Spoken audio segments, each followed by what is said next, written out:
In 1995, a teenager named Reggie was serving a life sentence inside one of the most dangerous prisons in the United States. From the time he got there, Reggie tried to keep his head down in order to avoid trouble, but at some point, he upset a man that was known as the Devil.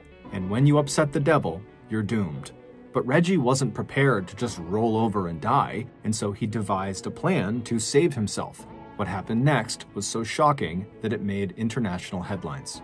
But before we get into today's story, if you're a fan of the strange, dark, and mysterious delivered in story format, then you've come to the right podcast because that's all we do, and we upload twice a week, once on Monday and once on Thursday. So, if that's of interest to you, please invite the 5-star review button to your barbecue, where you only serve enormous portions of food on flimsy paper plates. Also, please subscribe to the MrBallen Podcast wherever you listen to podcasts so you don't miss any of our weekly uploads.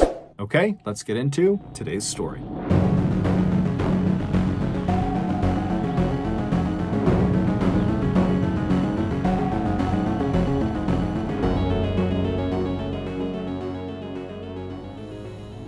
Reggie Cole was just a child when his family moved from Louisiana to an area of Los Angeles, California called South Central.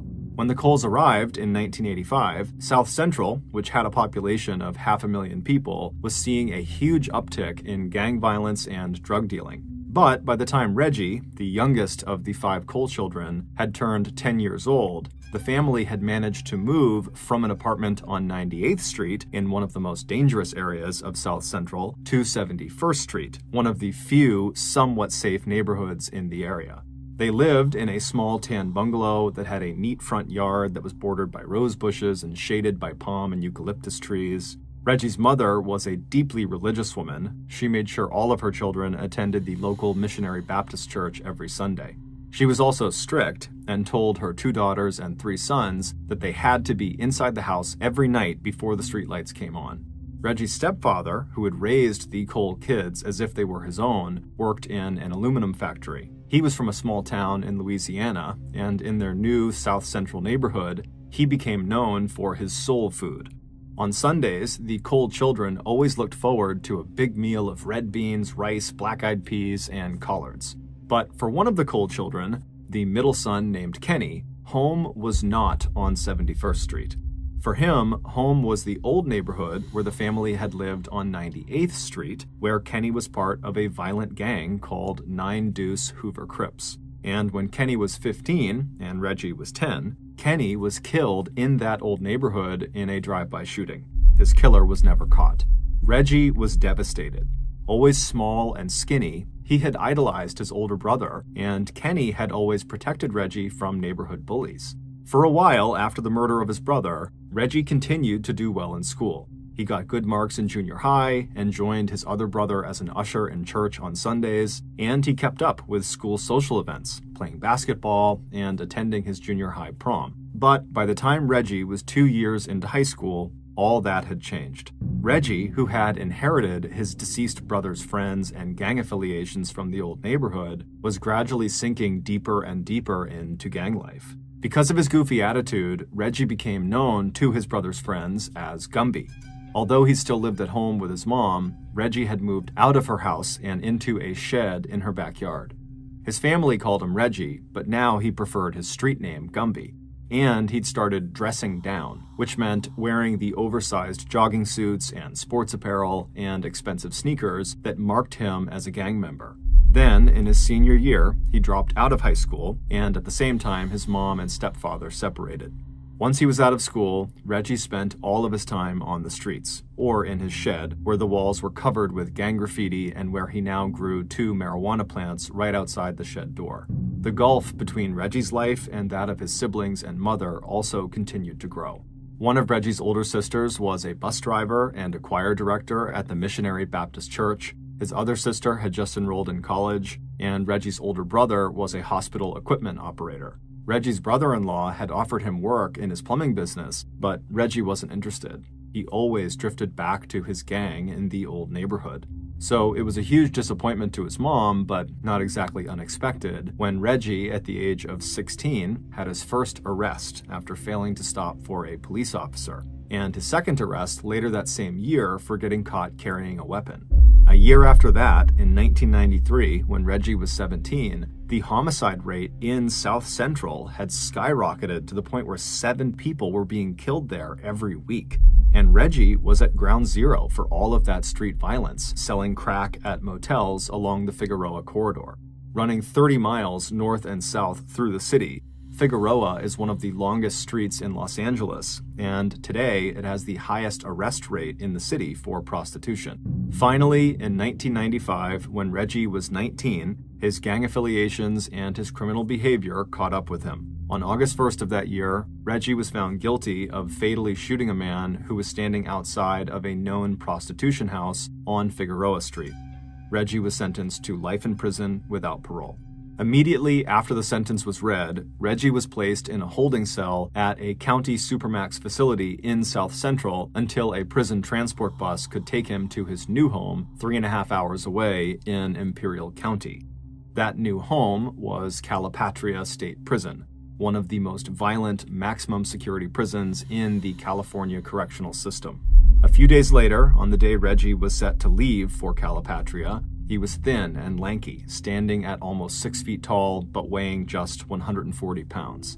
He was also still wearing the orange jumpsuit he'd been wearing in county jail. Only now, as he climbed onto the prison transport bus in leg and ankle chains, the orange suit marked him as a brand new prisoner, or fresh fish, in the eyes of the level 4 offenders he would be spending the rest of his life with in Calipatria. As the bus headed east from the county jail in Los Angeles and crossed from the heart of the city into the desert, Reggie began to realize just how bad his situation really was. He was not just traveling to a new jail, he was leaving behind everyone and everything he had ever known.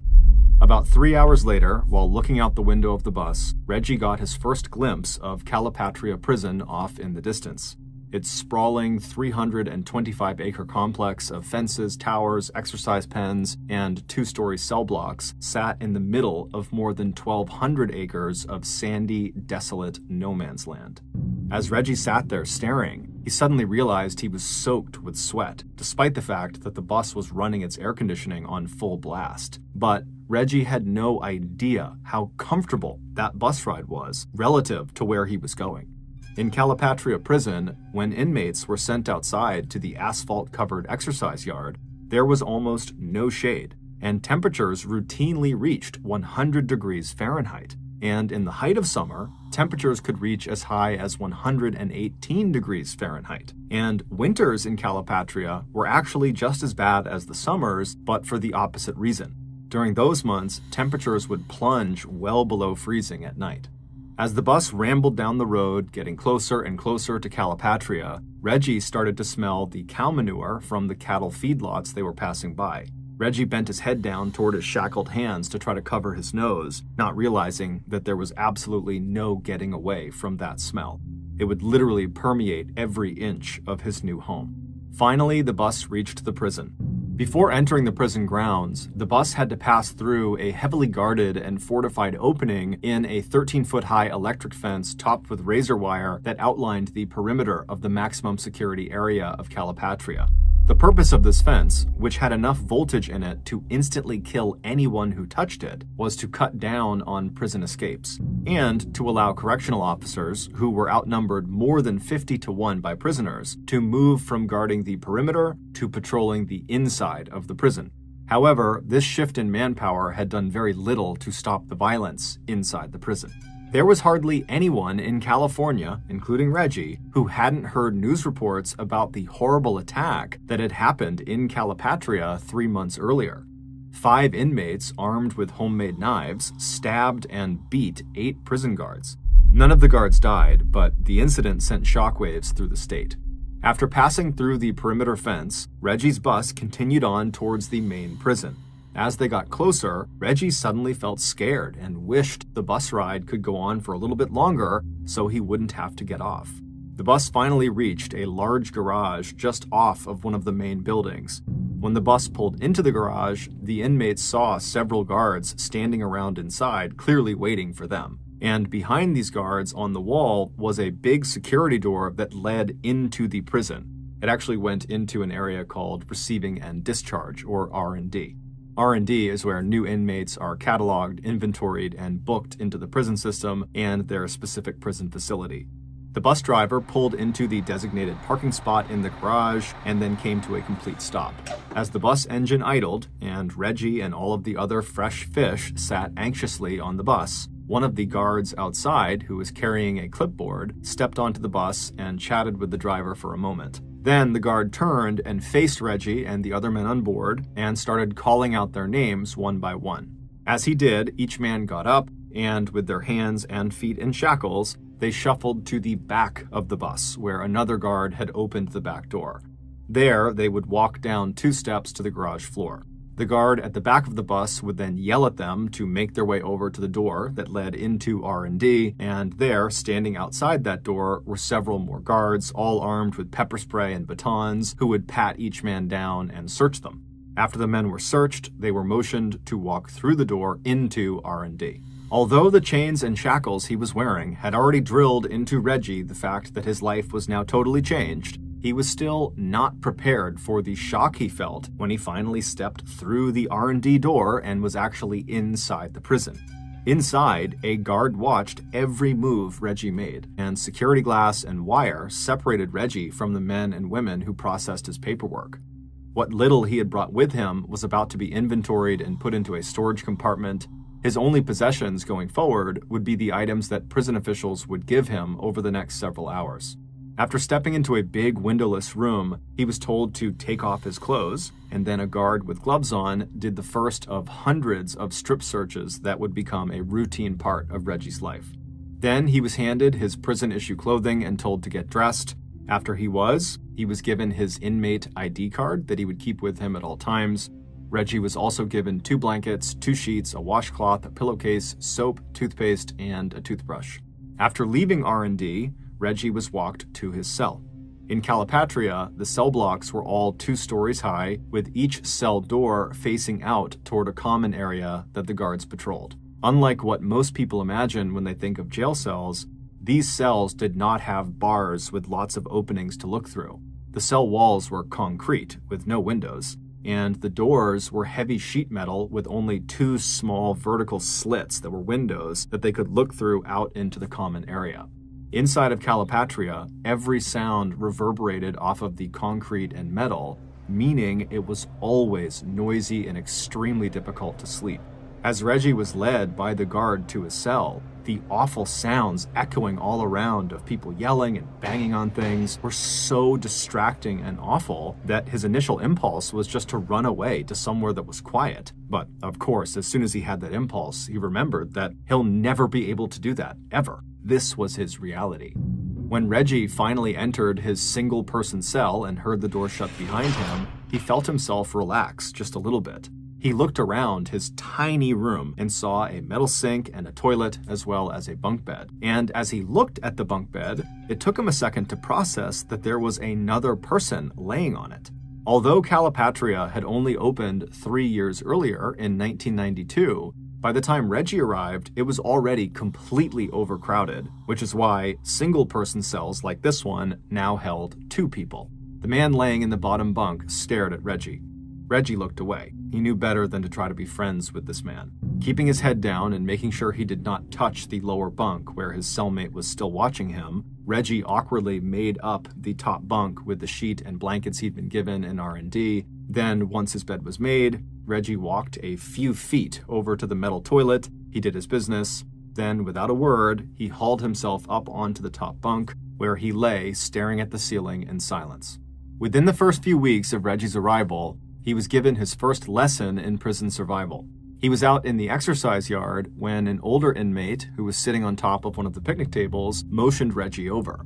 With his elbows propped on his knees, the inmate stared at Reggie as if sizing him up. Then he told Reggie, "You need to find people from your neighborhood, and then you need to join one of the gangs, and if possible, you join the same gang that you ran with on the outside. And don't trust anyone. No one here is your friend. Oh, and make yourself a knife." Reggie thanked him and decided he would take his advice. Inside the prison, Reggie began scanning the inmates for tattoos that signified they were in the Crips, like he had been when he was still a free man. Outside in the yard, Reggie continued to scan the inmates, but He kept to the perimeter where he couldn't be seen as disrespecting anyone or invading their space. Reggie also always carried a homemade knife, which was a toothbrush he had filed down against the concrete. But before Reggie was invited to join a gang, which would offer him protection, he was challenged. Reggie had been making his usual perimeter walk out in the yard when a bigger inmate and a few of his crew walked over and stood in front of Reggie, blocking his path. Then the main guy started muscling Reggie against the fence. Reggie already knew what happened to Fresh Fish, who did not stand up to the first sign of any kind of disrespect or aggression. In fact, he'd seen it over and over again right in his own cell. His cellmate, the same one who had been laying on the bottom bunk when Reggie first arrived, had made the mistake of thinking a few visitors to their cell, men neither of them knew, were there as friends. His cellmate had welcomed them inside and shook hands with them, while Reggie had remained on the top bunk and pretended to be asleep. The men who had come inside immediately grabbed Reggie's cellmate, threw him on the ground, and raped him. When they were done, they left without touching Reggie. Because Reggie's cellmate had not fought back during this first assault, these men would come back many more times, and each time Reggie would be forced to listen to it while he lay still and silent in his top bunk. And like most of the inmate-on-inmate attacks at this prison, the rapes went unreported. Even if a guard took a charge like that seriously, the consequences of snitching on another inmate were much worse than any punishment a correctional guard could deal out. So, out in the yard, as Reggie found himself being muscled against the fence by this big guy, the thought of his cellmate being raped over and over again ran through Reggie's mind. He knew he had to stand up for himself. So Reggie reached into his waistband, he grabbed his homemade knife, and he stabbed the bigger inmate in the side.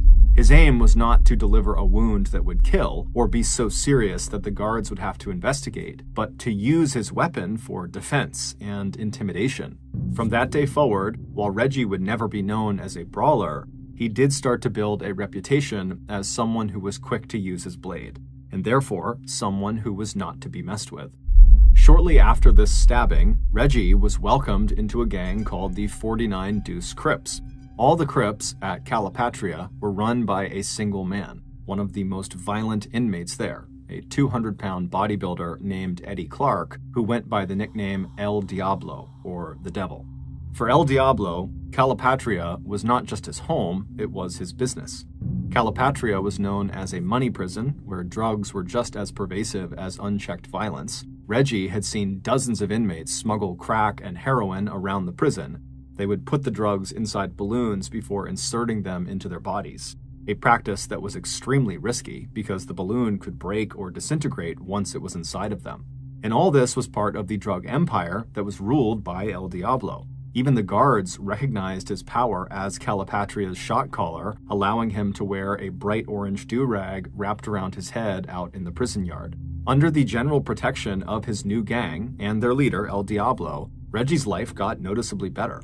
Not only was he now much more safe at the prison, but being a part of this gang also allowed Reggie to feel somewhat human again. Whether it was playing basketball or leaning up against the picnic tables and chatting with fellow gang members, Reggie finally had people around him that he felt like he could trust. But, like everyone else in the Deuce Crips, Reggie did his best not to interact with or attract any attention from El Diablo. Because even though El Diablo was their boss and main protector, they were all afraid of him. El Diablo was only 34 years old, but he had spent 20 of those years behind bars. When he was a juvenile, he beat another teenager to death. When he was an adult, he sexually assaulted an elderly woman and shot her son in the course of robbing their house. In prison, El Diablo was known to turn on people, even his own people, suddenly, viciously, and without warning. The Devil was also connected to prison staff. 2 years after he'd entered prison, he'd fallen in love with one of the corrections officers who oversaw one of the common areas where the Devil spent time. He wrote her an 8-page-long love letter where he told her that, quote, she had 75% of his heart.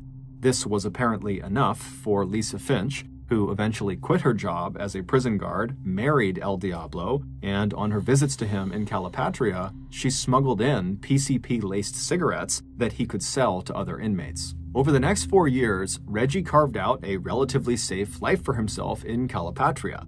He had managed to fit in with his new gang without upsetting El Diablo. He also managed to avoid making any real enemies outside of his gang. Over the course of those 4 years, Reggie spent much of his time exercising, which added some muscle to his thin frame. He also got several tattoos, including a Ghetto Star prison tattoo on his shoulders, as well as 2 Crips tattoos on his chest and stomach. But despite settling into a routine and starting to feel relatively comfortable, Reggie knew he and everyone else at that prison had a big problem.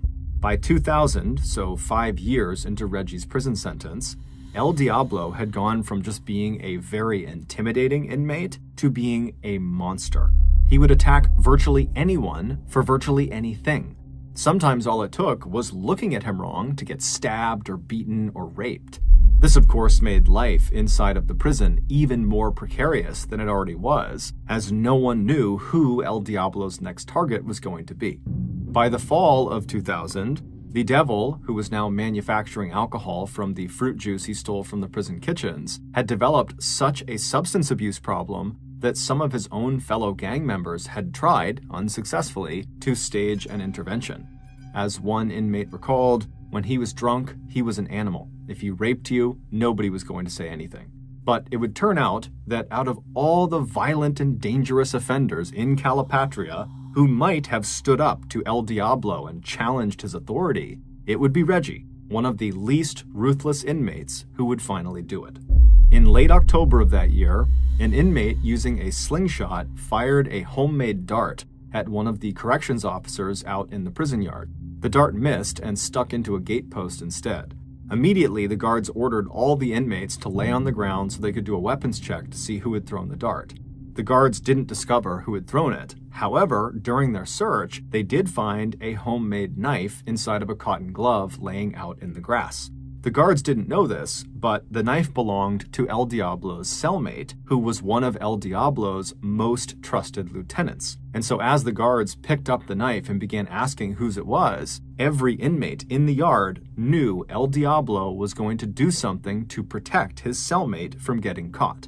El Diablo's eyes traveled across the yard and came to a stop on Reggie Cole, who just happened to be out on work assignment painting one of the prison walls that faced into the yard. Reggie was already serving a life sentence without parole, so adding a weapons charge wouldn't actually change his sentence. Paintbrush in hand, Reggie held his breath, but even with his eyes down, he could feel El Diablo's sudden attention and the silence that filled the yard.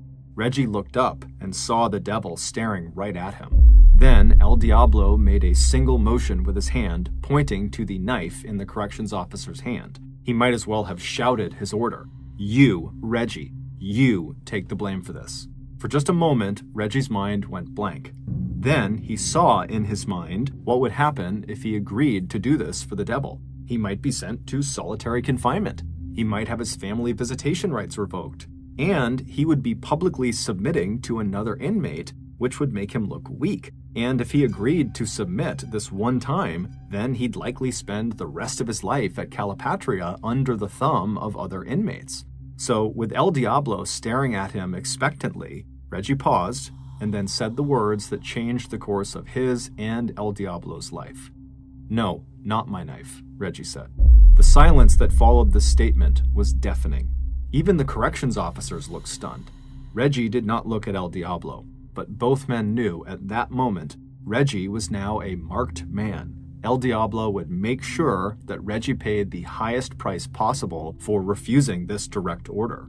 Over the next 4 weeks, Reggie expected to be attacked by El Diablo or one of his henchmen at any moment. As the nights grew colder, Reggie would lie in his bunk, sleepless, thinking about his options. The way he saw it, there were only 4 of them. He could submit to El Diablo and do whatever he wanted to pay for his insubordination. He could snitch on El Diablo to the guards. He could kill El Diablo, or he could be killed by El Diablo. Reggie obsessed over these 4 choices. He'd pace around the perimeter of the exercise yard, keeping a very wide berth around El Diablo, weighing out the pros and cons of each action. Finally, Reggie made up his mind. He didn't know exactly how it was going to happen, but he knew he'd be ready when the time was right. It all happened on the morning of November 28, 2000, roughly 1 month after Reggie had refused to take the blame for the knife. That day, Reggie was walking around the perimeter of the exercise yard when he noticed the devil walking toward him. The devil wasn't even trying to sneak up on Reggie. It seemed like he wanted Reggie to know that he was about to get attacked. Reggie stopped and just watched the devil as he got closer, not really sure what he should do. When the devil was finally right in front of him, he didn't say anything. He just reached out and grabbed Reggie's shoulder with his left hand, and then with his right, he drove a knife into Reggie's side. Not far enough to be a lethal blow, but enough to send a very painful message that Reggie's days were numbered. As he pulled the knife out of Reggie, El Diablo leaned forward and whispered into Reggie's ear, "You are my bitch." And then he chucked the knife onto the grass and casually walked away. Reggie pressed his hand over his wound, he gritted his teeth, and he walked in the opposite direction of El Diablo over towards the fence. There was nothing anyone could do for him. The guards made no sign of having even noticed the attack, and even if they had, Reggie, like other victims of El Diablo's violence, would have lied. About 15 minutes later, a bell sounded, signaling the exercise period was over. The guards and inmates knew the drill. The inmates would line up and be searched for weapons or contraband before they were allowed to re-enter the cell blocks. El Diablo was ahead of Reggie in the line. Reggie, hiding his stab wound under the waistband of his pants, stood there quietly, clutching a 6-inch-long knife that he had dug out of its hiding place near the fence just minutes after he had been attacked by El Diablo. A corrections officer ordered El Diablo to turn around while he was still in line and to stretch out his arms so he could be searched. The devil did this, and as he was turned around, he stared menacingly at Reggie. On the devil's right forearm, there was a tattoo of a hand gripping a sword. On his right ribcage was a self-portrait of El Diablo slitting a man's throat. Looking up and finally meeting El Diablo's eyes, Reggie suddenly leapt over the crouched prison guard who was between them searching El Diablo, and Reggie drove the point of his homemade knife directly into the front of El Diablo's throat. El Diablo, still staring at Reggie, but now with a look of terror on his face, staggered backwards and off to the side. The blade had gone straight through his voice box, and blood was now pouring out of that 1-inch hole in the center of his neck. Reggie immediately threw himself to the ground, putting his hands behind his back. As he laid there looking up at the stunned El Diablo, Reggie knew the wound he had just inflicted was fatal. As everyone else in the yard also got down on the ground and guards started firing off their cans of pepper spray, Reggie told one of the nearby guards, "I know what I did, I know what I did." By the time the doctor arrived 30 minutes later, El Diablo was dead. By late that afternoon, Reggie had been placed into solitary confinement. Other inmates may have hated and feared El Diablo, but by killing Calapatria's shot caller, El Diablo's lieutenants would be gunning for Reggie. Not only that, Reggie now faced another murder charge. If he was convicted, the only punishment left was the death penalty. And no one contested the fact that Reggie had committed this murder. There had been dozens of eyewitnesses, including prison guards, who had seen Reggie fatally stab El Diablo. Also, there was security camera footage, and there was Reggie's own confession, one that he never tried to recant. Instead, Reggie actually went on record saying that he felt bad for killing El Diablo because El Diablo was a human being who had a family that was going to hurt when they heard the news. But Reggie also insisted that he murdered El Diablo in self-defense. If a judge accepted this, the first-degree murder charge would be dropped to manslaughter and Reggie would escape the death penalty, but he would still face 10 years in solitary confinement. Both outcomes seemed so grim that even to Reggie, hiring a lawyer and preparing a defense seemed both hopeless and pointless. When Reggie was handed a list of county-approved attorneys, he looked at it, but none of the names meant anything to him. However, it would turn out that Reggie's random choice of a lawyer named Christopher Plord would be the second most important decision of his life, right after his decision to kill El Diablo. Because over the course of the next 3 years, his lawyer, Christopher Plord, dressed in his crumpled suits and peering out from behind his wire-rimmed glasses, would make a huge discovery about Reggie that would change everything. And the way Christopher made that discovery was by digging into the murder case that had landed Reggie in Calipatria in the first place. 6 years before the murder of El Diablo, late on the night of Monday, March 28, 1994, 2 LAPD homicide detectives arrived at the scene of a murder. It was right outside of a known house of prostitution on Figueroa Street, the street in South Central that Reggie used to spend a lot of his time on. The victim was a 29-year-old man named Felipe Gonzalez Angeles. He was found lying on the ground with a gunshot wound in his back. The police located the prostitution house manager, a pimp named John Jones, who also became their star eyewitness. According to John, who saw the attack from the second-floor window of the house, he said Felipe showed up to the house that night in a car with 2 other men. Felipe had gotten out, he had walked up to the door and knocked loudly. When one of John's staff members had opened the door, Felipe had asked to see a specific prostitute, but he was told she was busy. So Felipe turned around and started walking back toward the car where his other 2 friends were. But before he could get to the car, 3 teenagers, 2 of which had guns, appeared out of the darkness and demanded Felipe give them his money. They also yelled at Felipe's 2 friends who were in the car to do the same thing. But Felipe and his friends didn't speak English and just stood there seeming confused. At which point, the teenagers just started shooting at Felipe and his friends in the car. Felipe got hit in the back as he tried to flee, and his friends, they sped off in the car. The teenagers turned and ran down an alley, but before they disappeared, John said he noticed one of them was limping. John figured in the chaos, this teen had gotten accidentally shot in the leg by his own friend or even by himself potentially.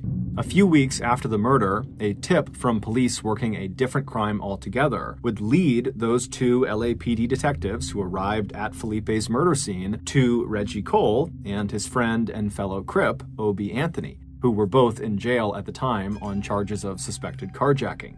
One of the 2 detectives brought Reggie into an interrogation room, and during the questioning, the detective examined Reggie's legs, and very quickly he found a gunshot wound. Based on the presence of this gunshot wound on Reggie's leg and the eyewitness testimony of the pimp, John Jones, Reggie and Obie were both found guilty of murdering Felipe Angeles, and they both were sentenced to life in prison without parole.